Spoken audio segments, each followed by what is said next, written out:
Hey guys, so I made a video before and I haven't put it up yet, but I was around 5 weeks pregnant at the time, and now I'm 18 weeks pregnant, and I wanted to do videos and update you weekly, but that's just kind of not how things worked out. We were moving into this house, and I just didn't have the time.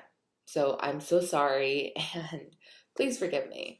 Anyway, um, I'm gonna talk about just in bulk this whole entire time since we last saw each other.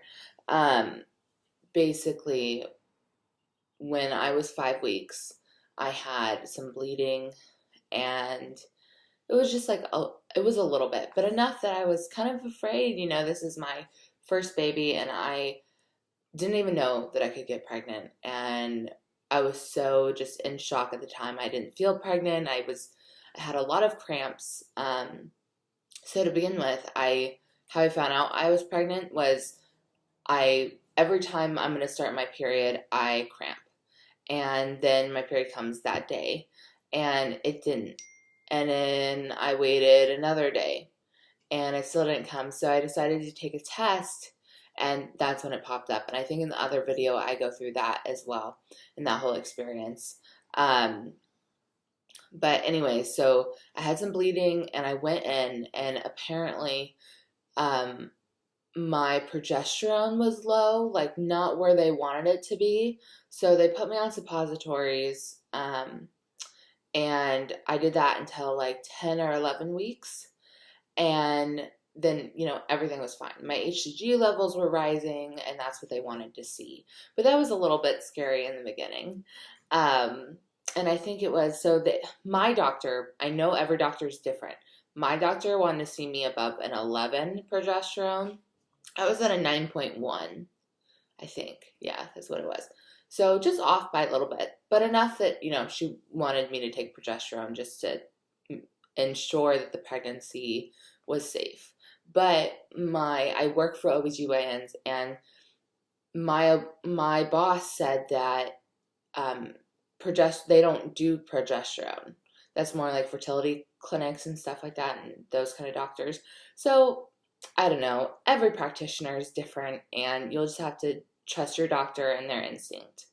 Um, Anyway, so I dealt with a little bit of nausea through 8 weeks to 10 weeks, um, but nothing substantial. I think I got sick maybe 4 times. I was really, really lucky. And then at 10 weeks, I did the genetic testing that they offer you, and I did that, and I found out that it is a boy, and he is healthy. I have not had my anatomy scan yet. That is going to be on Monday. Today is Tuesday, so I have about another week to go before I have that update for you. Um, anyway, everything else has been pretty smooth. I don't really have a baby bump yet, and maybe I'll do a little side shot for you. Um, but it's getting there, and I'm just over the moon. I am so excited for my little boy to come, and to be a mom, it's something I've always wanted, and I'm really excited. But as far as like being plus size and pregnant, yeah, I feel like I have to wait a little bit longer for my bump to show up. I know a lot of people on my pregnancy pages, they talk about um, that's a concern. Excuse me. Again, this video is unedited because I don't know how to use YouTube yet. Get out of there, please. Come on. Sorry, that's my dog. Anyway, people have concerns about being shamed and stuff, and I think that it's important that you find a doctor who's been doing this for a long time.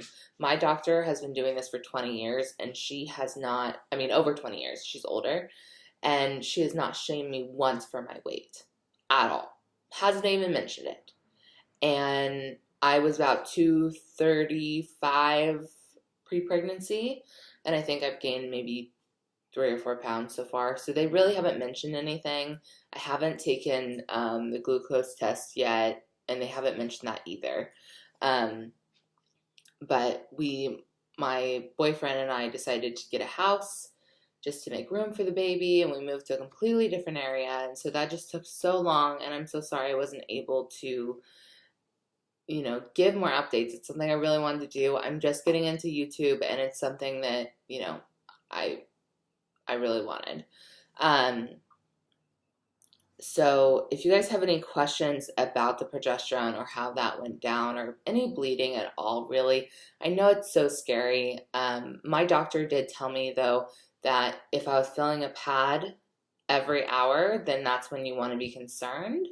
But I've also heard other women say that they bled just a little bit, but it did end up being a miscarriage. So every woman's different, guys. You can't, please just don't stress on it. I know that's really hard to do, and everyone told me not to stress, and I still stressed.